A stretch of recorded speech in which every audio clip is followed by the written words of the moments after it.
Drink, Hellscream. Claim your destiny.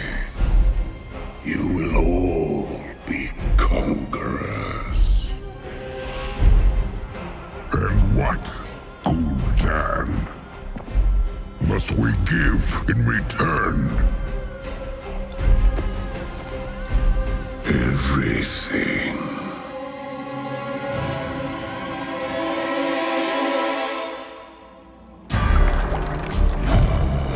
We are talking to Helen Cheng from the World of Warcraft design team, and since Warlords of Draenor is launching next week, I imagine you guys are pretty busy, besides BlizzCon. So what's on your plate right now besides talking to me? Well, we're definitely very excited for the release coming up on November 13th, so just in a few days. We are doing a lot here at BlizzCon. We have 100 machines downstairs where players can come and play the Tanon intro to Warlords of Draenor, and basically just meeting with fans and talking to people. I'm just so excited to be here. So once Draenor launches and I head through the Dark Portal and I get my boots on the ground in Tanan, what's waiting for me and my druid? Oh, adventure and savagery is waiting for you. Draenor is this sort of untouched, pristine world full of dangerous creatures, monsters, very hazardous environments, and there are these orc clans that live in Draenor, and they are some of the fiercest, most brutal clans that you'll ever meet. And so you'll be going into Tanan jungle and immediately kind of dealing with the warlords of these orc clans who have imprisoned a number of orcs and Draenei slaves. So you will be freeing them first of all, and then you'll get your boots on the ground in the first zones. So for Horde, that will be in Frostfire Ridge, and for Alliance players, that will be Shadowmoon Valley. And once you're there, one of the first things you will do is set up your garrison. And garrisons are a big new feature for Warlords of Draenor. It is a stronghold that you will be setting up where you will build up your armies so that you can fight against the Iron Horde and these orc warlords. If I'm coming straight from Pandaria, what's going to be the biggest difference for me questing-wise once I head into the new expansion?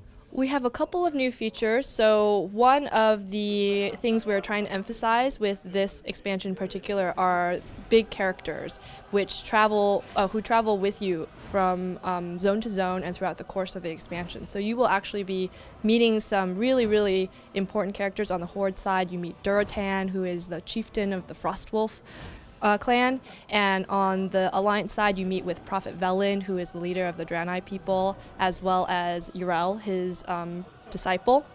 And you see these characters develop and build over time. And we also have new features in the form of bonus objectives. So these are places that you'll see on your world map. You can go there. It's totally optional, but if you go there and complete the objectives, you get a little bit of extra XP and extra gold reward.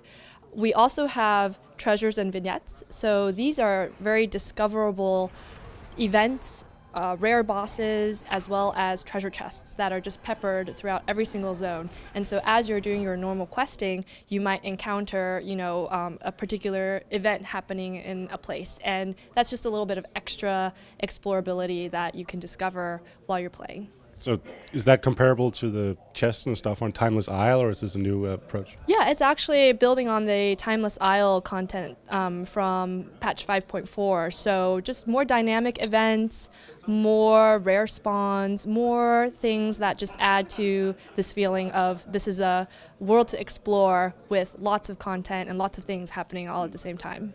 So let's talk about the garrisons, because that's one part of the beta that I haven't actually had the time to really go into yet. So once I land, my build, I pick my site for my garrison. What happens then?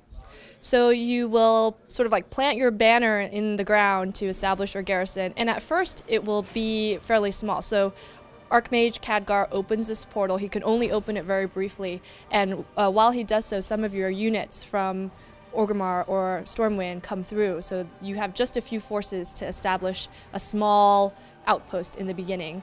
And over time, as you gather more resources and as you discover new blueprints, you can upgrade your garrison. And as you upgrade it, it gets larger, there become more available plots. You can build different buildings in your garrison and decide what they look like. So for example, you can build a stable, you can build a workshop, a blacksmith, an enchanting room, a mage tower, and all of these different buildings have different gameplay effects. So if you decide to build a mage tower, for example, you get a little bit of extra gameplay. So when you're out in the world, you have these little runes that appear around you when you fight. And if you step into the rune, there's a chance you can get an extra proc as you're fighting an ability. You can also open portals to different zones if you build a mage tower. And there's, pet battle stables. So, all these different things that change up your gameplay and customize your gameplay a little bit. Some buildings give you buffs when you're fighting in the outdoor world. Some buildings will allow you to create things that normally different professions can create, like you can enchant your weapons, or you can cut down trees and salvage lumber and get more resources that way. So lots and lots of different options. So might it be a bit like in Diablo 3 where you have a guy making you weapons rather than you leveling up your trade skills? Yeah, a little bit like that. And every different profession has a little bit of a different thing going on for it. So for example, I think it's for, I want to say it's enchanting and maybe also jewel crafting. You can have your NPCs performing some action, and at the end, then you get a rare item that normally a jewel crafter would take them a day to to create that item. So definitely a lot of options. When I pick the buildings that I want in my garrison, do I have the option to later on decide, I didn't actually like that, I want to change it up? Or? Oh yeah, absolutely. You can definitely go back and re-customize the buildings that you have, but it may cost you. Like how much will it cost me? I'm not exactly sure what the exact cost is, but I believe it will reset. So for example, if you have a mage tower and you've upgraded it to level 3 and you decide that you don't want a mage tower anymore, you destroy the mage tower, and then whatever you build there in its place will be level 1. And then there's some gold cost to that as well. Is it going to be like in Pandaria where every zone had its own sort of storyline, a tale that you sort of went through and then that ended and you moved on? Are we seeing the same approach here? Oh, yes, every zone does have its own major storyline. Some of the characters you will see continue on to future zones along with the player. So the story kind of continues. It doesn't necessarily completely end at the end of a zone. But every zone itself does have a very interesting, very unique storyline that culminates in an exciting, big event. And we have these pre-rendered cutscenes, and we have one for every zone. So those cutscenes mark a major moment in the storyline, and they're beautiful. They're very exciting. I would definitely recommend playing through the content so that you can get the impact of that final story moment. They will be really cool.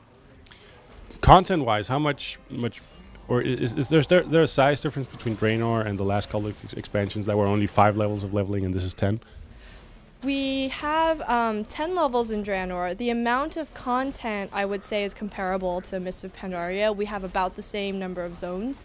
We have 7 new zones to explore and tons of new dungeons and raids. We have 2 new raids at max level. So there's definitely plenty for players to do. What's your one favorite new thing in Draenor?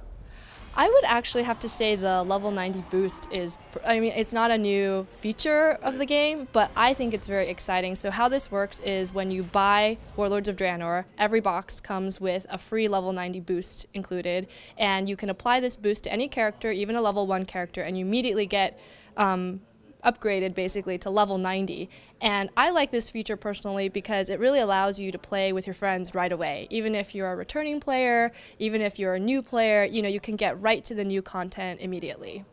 That actually reminds me, I heard something about the Tanaan, the first zone, being different depending on whether you're like an experienced World of Warcraft player or you're someone who's coming back after a long break? Yes. So if you are a player who is coming back, then you actually don't get all of your abilities right away, and you will slowly get them unlocked for you as you quest through the Tanan intro. So how does the distinction work? Do you look at playtime, or do I get an option as a player to pick? I'm actually not entirely sure of the technical details of that. All right, fair enough. It's launching Thursday, Friday? It is Thursday midnight, which is November 13th at Pacific time. Okay. And you're ready to press the big button? Oh, I'm ready. I have like my snacks and my energy drinks. Once midnight hits, I'm gonna be online and ready to go. All right. Thanks for talking to us, Helen. Thank you so much.